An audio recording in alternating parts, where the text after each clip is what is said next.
Hello दोस्तों, मैं हूं बिपिन और स्टडी अनलिमिटेड में आपका स्वागत है। आज के इस वीडियो में हम मैथमेटिक्स सीरीज को कंटिन्यू करेंगे। तो चलिए देखते हैं आज का पहला क्वेश्चन नंबर 371। 371 में क्या है कि दो संख्याओं का लघुत्तम समापवर्तक दिया हुआ है कितना 200 और महत्तम समापवर्तक दिया हुआ है कितना 35। एक संख्या दिया हुआ है 105 और दूसरी संख्या में फाइंड आउट करना है।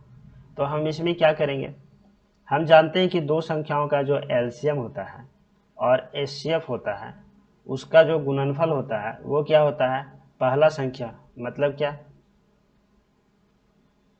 पहला संख्या फर्स्ट नंबर इंटू कितना हो जाता है सेकेंड नंबर। यहाँ से अगर हमें सेकेंड नंबर फाइंड आउट करना है तो हम क्या करेंगे, एलसीएम और एचसीएफ का गुना करके और पहला संख्या से भाग दे देते हैं। तो हम सिंपली क्या करेंगे, 210 गुने कितना 35 और डिवाइड कर देंगे कितना 105 से। ये कैंसिल हो जाएगा दो बार में और ये कितना आएगा 70। तो इस क्वेश्चन का सही आंसर हो गया ऑप्शन नंबर बी।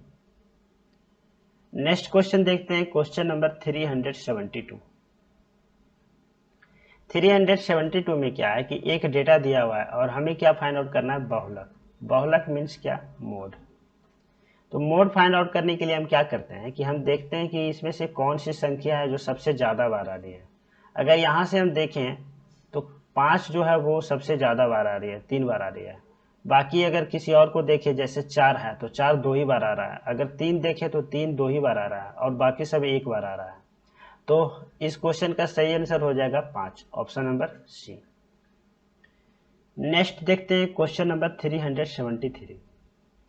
373 में क्या है कि एक तालिका दिया हुआ है जिसमें कि कंपनी जेड के बारे में क्या, उसके खर्च के बारे में दिया हुआ है और ये किस में है, लाख रुपये में दिया हुआ है। इसमें क्या दिया है कि अगर जेड कंपनी है तो वो 2011 में वेतन पे कितना खर्च कर रही है, ईंधन और परिवहन पे कितना खर्च कर रही है, बोनस पे, ऋण और ब्याज और कर पे कितना खर्च कर रही है। ये सारा विवरण दिया हुआ है। अब हम क्वेश्चन की ओर चलते हैं। क्वेश्चन में क्या है कि वर्ष 2011 में कंपनी जेड का कुल खर्च फाइंड आउट करना है। अब 2011 की कुल खर्च की बात करें तो ये कितना हो जाएगा, वेतन पे 412, ईंधन और परिवहन पे 227, बोनस 15 और ये कितना 133.4 और ये कितना 98। हम इस इन सारे को क्या करना पड़ेगा, सम करना पड़ेगा। जब इस सारे को हम सम करेंगे तो देख रहे हैं कि पॉइंट कितना है, 4 है। तो लास्ट में कितना आना चाहिए, 0.4 आना चाहिए। अगर हम ऑप्शन में देखें तो सिर्फ ऑप्शन नंबर सी ही एक दिख रहा है। तो इसको हम यहाँ पे ऑप्शन नंबर सी को टिक लगा करके और इस क्वेश्चन को आगे हम बढ़ सकते हैं। लेकिन अगर हम सम करना चाहें तो हम कर लेते हैं। ये कितना आ जाएगा, 0.4 है। ये कितना 8 और 3 11 है, 11 5 16 है, 16 7 23, 23 2 25, 25 का 5 आ गया, बाकी 2 आ गया। 2 और 1 3, 3 2 5, 5 और 1 6, 6 3 9, 9 9 18 हो गया, बाकी 1 बच गया। 1 और 4 कितना हो जाएगा, 5, 5 और 2 7, 7 और 1 कितना 8। तो इस क्वेश्चन का आंसर हो जाएगा 885.4, option number C. Next question देखते हैं, क्वेश्चन नंबर 374 है। 374 में क्या है कि वर्ष 2012 के लिए वेतन पे खर्च का कितना प्रतिशत ईंधन और परिवहन पे खर्च किया जाता है। मतलब 2012 में कह रहा है कि 557 जो वेतन है इसका कितना प्रतिशत ईंधन और परिवहन पे खर्च हो रहा है, मतलब 233। तो हमें क्या करना पड़ेगा, इसमें 233 को ऊपर लिखेंगे और 557 को नीचे लिखेंगे और 100 से मल्टीप्लिकेशन कर देंगे। अगर यहाँ पे 233 को देखा जाए तो ये किसी से भी नहीं कट रहा है, ना ही 3 से कटेगा, 5 से कटेगा, 7 से कटेगा, या 11 से, या 13 से, या 17 से, 19 से भी नहीं कटेगा, 23 से भी नहीं कटेगा। तो यहाँ पे किसी भी संख्या से नहीं कट रहा है। तो हम क्या करेंगे, डायरेक्टली हम 5 5 7 इसमें हम भाग दे देते हैं, 2 3 3 और 2 जीरो और आ जाएगा। यहाँ से देखिए तो 5 है तो 4 बार लग सकता है। 7 28 हो गया, 2 5 20 और 2 कितना 22, फिर से 2 आ गया और फिर से 22 आ जाएगा। ये कितना हो जाएगा, 0 2 1 1 और ये कितना आ जाएगा 0। यहाँ देख रहे हैं 2 बार नहीं लग पाएगा, एक बार लग ही लगेगा। तो कितना आ गया 5 5 7, कितना आ गया 3 और ये कितना हो गया 6 और हो जाएगा ये कितना 4। फिर से एक जीरो लगा देते हैं, अभी कितने बार लग जाएगा 8 बार, तो 41.8 इस क्वेश्चन का आंसर हो जाएगा, option number A. Next question देखते हैं, क्वेश्चन नंबर 375। 375 में क्या है कि दो अंकों की एक संख्या के अंकों का योग कितना है 10 है। यदि अंक आपस में बदल दिए जाते हैं तो संख्या कितना 54 हो जाएगा। तो नई संख्या फाइंड आउट करो। इसको देखो हम कैसे बना सकते हैं। पहला तरीका है कि अगर हम एक्स वाई के थ्रू हम बनाते हैं, तो अगर एक्स वाई एक संख्या लेते हैं तो कितना 10x प्लस वाई आएगा, और अगर संख्या को चेंज कर देते हैं तो कितना 10y प्लस x आ जाएगा। यहाँ पे क्या है कि अंकों का योग दिया हुआ है क्या x plus y equal to 10, और दोनों का अंतर कितना है 54 है। 54 है ना, तो सिंपली हम इस तरह से कर सकते हैं कि जब दोनों को हम माइनस करेंगे तो कुछ इस तरह से आएगा 9x माइनस वाई। तो हम डायरेक्टली अगर हम x minus y equal to अगर हम लिखते हैं तो 54/9 हो जाएगा, ये 6 आ जाएगा। अब देखो एक्स वाई फाइंड आउट करना है, तो हम क्या करेंगे, एक बार हम क्या करें 10 को 6 से जोड़ेंगे और 2 से भाग दे देंगे, और एक बार क्या करेंगे 10 में 6 से भाग माइनस करेंगे और 2 ये आ जाएगा। अब कितना हो जाएगा, ये आ जाएगा कितना, ये आ जाएगा 8 और ये आ जाएगा 2। तो जो हमारा आंसर होगा ना वो या तो 28 होगा, नहीं तो 82 होगा। अब ऑप्शन में हम देखते हैं तो क्या कह रहा है, नई संख्या फाइंड आउट करना है, और नई संख्या क्या है 54 कम है, मतलब जो नई संख्या होगा ना वो कम होगा, तो हमारा आंसर कितना 28 होगा, ऑप्शन नंबर बी। ऐसे भी हम फाइंड आउट कर सकते हैं, या फिर अगर हम डायरेक्टली ऑप्शन से करना चाहें तो हम ऑप्शन से भी कर सकते हैं। क्या कह रहा है कि जो नई संख्या होगा ना वो 54 कम है, तो 54 कम है। अगर देखो कोई संख्या है और ये नीचे 54 कम है, मतलब कि वो जो संख्या होगा कम होगा। अब कम होगा यानी वो ऑप्शन नंबर बी होगा, नहीं तो डी होगा। ऑप्शन नंबर सी और ये तो नहीं होगा क्योंकि ये तो ज़्यादा हो रहा है। तो ये 28 होगा, नहीं तो 37 होगा। अगर हम दोनों का डिफरेंस फाइंड आउट करना चाहें, अगर हम 82 में से 28 करते हैं और एक 73 में से 37 करते हैं, तो दो यहाँ से देखते हैं तो कितना आ रहा है 6 आ रहा है, और कितना आ रहा है 3 आ रहा है, यहाँ से 36 आ रहा है, जबकि यहाँ से अगर हम करें तो कितना 54 आ रहा है। तो हमारा आंसर कितना 28 ही होगा। नेक्स्ट क्वेश्चन देखते हैं, क्वेश्चन नंबर कितना है 376। 376 में क्या है कि हमें फाइंड आउट करना है कि कौन सा ट्रू है, सत्य है। अब इसमें देख रहे हैं कि ना ही अंश बराबर हो पाएगा और ना ही हर बराबर हो पाएगा, तो हम क्या करते हैं डायरेक्टली हम भाग दे देते हैं।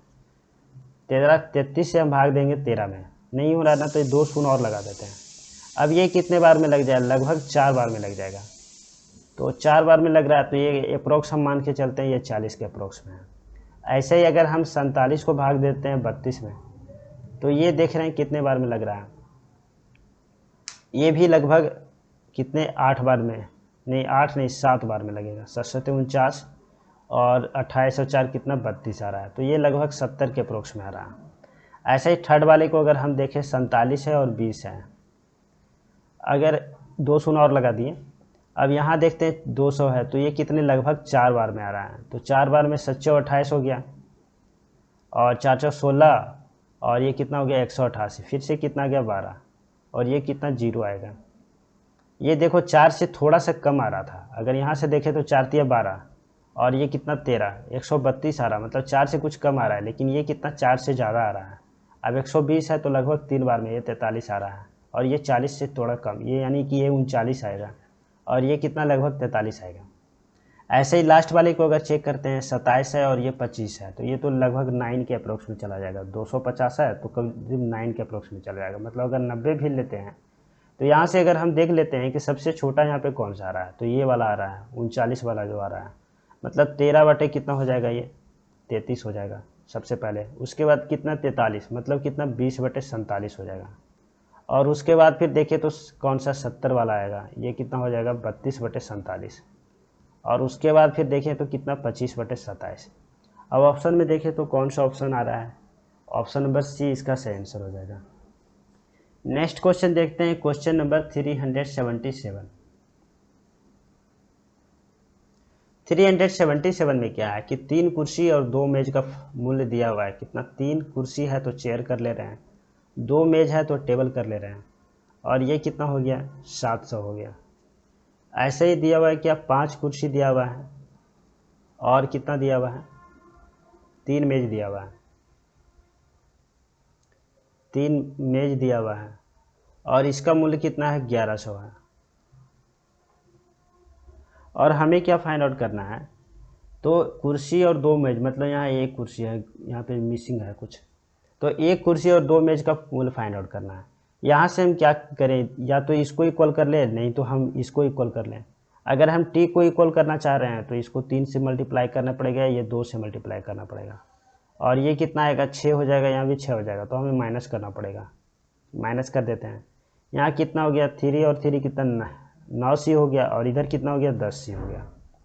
इक्वल टू कितना हो जाएगा 2100 हो जाएगा। इधर ये तो कैंसिल हो जाएगा, ये कितना हो जाएगा 2100, और ये माइनस कितना 2200। यहाँ से अगर सी का वैल्यू देखें तो कितना आ रहा है 100 आ रहा है, मतलब एक चेयर का प्राइस निकल गया 100 रुपया। अब देखो टेबल का मूल्य फाइंड आउट करना है, तो हम या तो पहला या दूसरा किसी में हम रख लेते हैं। तो पहला में रखते हैं तो कितना हो जाएगा 3 × 100 और प्लस कितना 2t इक्वल टू कितना 700, और यहाँ से 2t का वैल्यू अगर हम निकालें तो 700 में 300 माइनस हो गया तो 400 हो जाएगा। t का वैल्यू कितना आ गया 200, मतलब एक टेबल का मूल्य कितना हो गया 200 और एक चेयर का मूल्य कितना हो गया 100 रुपया। अब क्या है कि एक चेयर और 2 मेज का मूल्य फाइंड आउट करना है। एक चेयर मतलब कितना 100 रुपया हो जाएगा, और 2 टेबल का है तो कितना 2 × 200 हो जाएगा, ये कितना आ गया 500। तो इस क्वेश्चन का आंसर हो गया 500, option number C. Next question देखते हैं, क्वेश्चन नंबर 378। 378 में क्या है कि 11 परिणामों का औसत कितना दिया हुआ है 50 दिया हुआ है। पहले 6 परिणाम का औसत कितना है 49 है, और पिछले 6 परिणाम का औसत कितना है 52 है। हमें क्या फाइंड आउट करना है, छठा परिणाम फाइंड आउट करना है। अगर यहाँ से देखें 1 2 3 4 5 6 7 8 9 10 11, इसमें क्या है ना कि टोटल का जब हम औसत निकाल रहे हैं तो कितना आ रहा है 11 का औसत कितना आ रहा है 50 आ रहा है। अगर हम पहला 6 का ले रहे हैं तो कितना आ रहा है 49 आ रहा है, और लास्ट 6 का अगर हम ले रहे हैं तो कितना आ रहा है 52 आ रहा है। अब यहाँ से देखें, अगर हम फर्स्ट में पहला 6 लेते हैं और लास्ट में दूसरा 6 लेते हैं तो क्या हो रहा है 6 जो है 2 बार आ जा रहा है।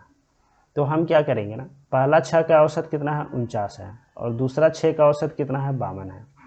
मतलब अगर हम यहाँ पे टोटल देखें तो कितना है 50 गुने कितना 11, और इधर कितना हो जाएगा 49 गुने 6, और ये कितना हो जाएगा 52 गुने 6।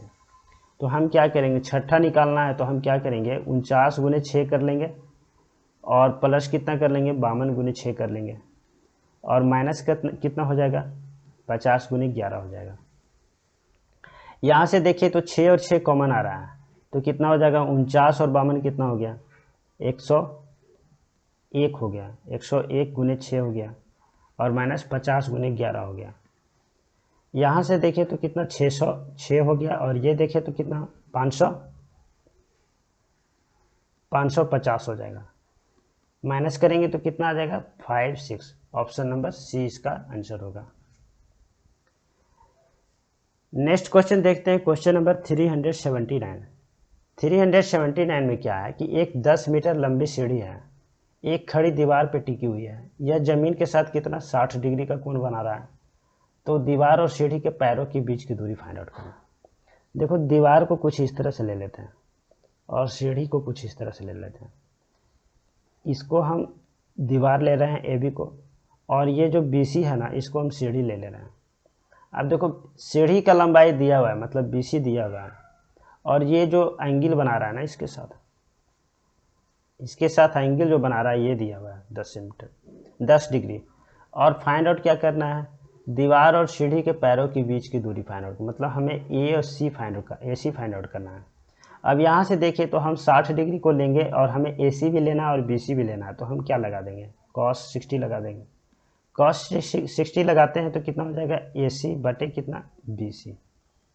cos 60 का वैल्यू 1/2,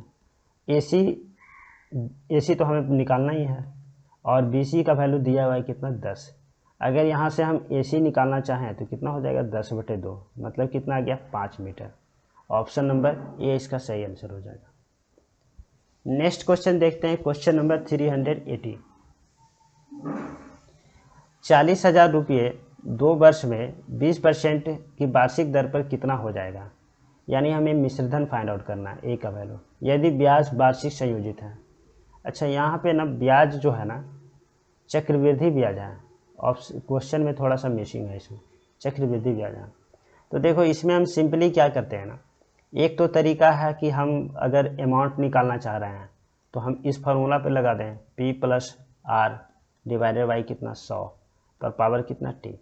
यहाँ से देखें तो कितना 40,000 हो रहा है, और फिर देखो 1 प्लस कितना हो गया, R का वैल्यू कितना 20/100 हो गया, और पावर कितना 2 आ जाएगा।